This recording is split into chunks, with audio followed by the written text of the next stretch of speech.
Alors, bonjour mes chers amis et bienvenue dans cette nouvelle vidéo.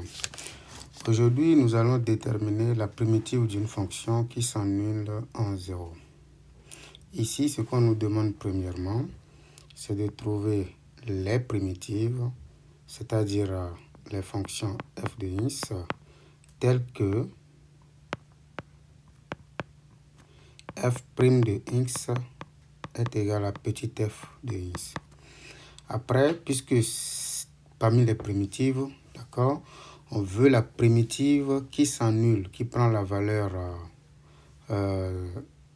0 en 0, d'accord, qui s'annule en 0. Donc, il s'agit de chercher en quelque sorte la constante qui traîne, d'accord, dans la fonction grand F. Ce qu'il ne faut pas faire comme erreur ici, c'est de considérer que, puisque vous avez l'habitude de dire que si vous avez une fonction, par exemple, x à la puissance 3, d'accord, on a l'habitude de dire que une primitive de ça va être x exposant 4 sur 4. L'erreur qu'il ne faut pas commettre ici, c'est de penser qu'il suffit de chercher une primitive de cosinus de x plus 1 pour penser qu'on a une primitive de tout ceci au carré. Ça veut dire quoi exactement? Il ne faut pas penser que, puisque c'est cosinus de x plus 1 au carré, qu'une primitive de ça donne directement sinus de x plus x le tout au carré. Non, c'est pas comme ça que ça se passe. Ici, c'est au carré, d'accord? Et lorsque vous avez une fonction u exposant 2, par exemple, une primitive n'est pas juste la primitive de petit u à la puissance 2. Non, il faut vraiment se concentrer sur les différentes formules pour pouvoir déterminer les primitives. Qu'est-ce que nous allons faire ici pour trouver une primitive de la fonction petit f? Nous allons commencer par développer. Donc f de x ici, c'est égal à cosinus de x plus 1 le tout au carré. Développement. On obtient cosinus carré de x plus 2 fois cosinus de x plus 1. Ici, d'accord, nous allons essayer de linéariser le cosinus carré. Ça, c'est bon. On peut chercher une primitive de 2 cosinus de x, ce n'est pas compliqué. On peut chercher une primitive de la fonction constante, ce n'est pas également compliqué. Mais pour la fonction cosinus carré, il faut linéariser. Pour linéariser, nous avons plusieurs possibilités, mais nous allons utiliser ce qui est plus simple. Qu'est-ce qu'on sait? On sait que cosinus de 2x, c'est égal à cosinus carré de x moins sinus carré de x. C'est-à-dire que cosinus carré de x moins, entre parenthèses, 1 moins cosinus carré de x, ce qui nous permet d'avoir 2 cosinus carré de x moins 1. Ça, c'est cosinus de 2x. Ceci nous permet de dire que cosinus carré de x, c'est égal à cosinus de 2x plus 1 le tout sur 2.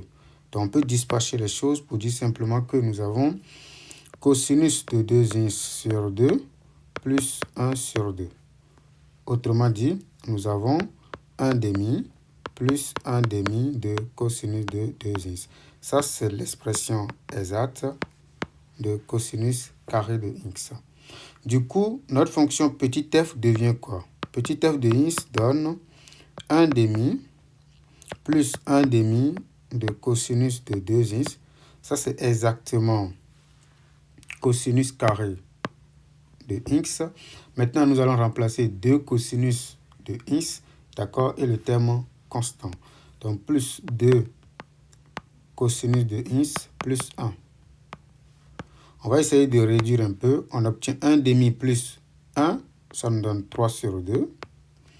D'accord, 1 demi cosinus de 2x, donc plus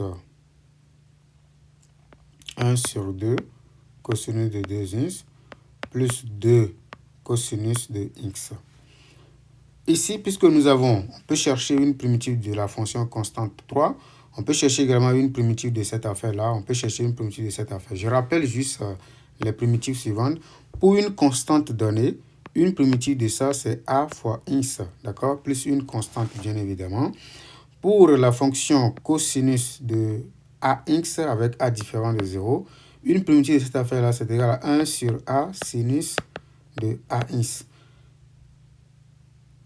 Du coup, une primitive de cosinus de x, c'est égal à sinus de x, plus bien entendu une constante.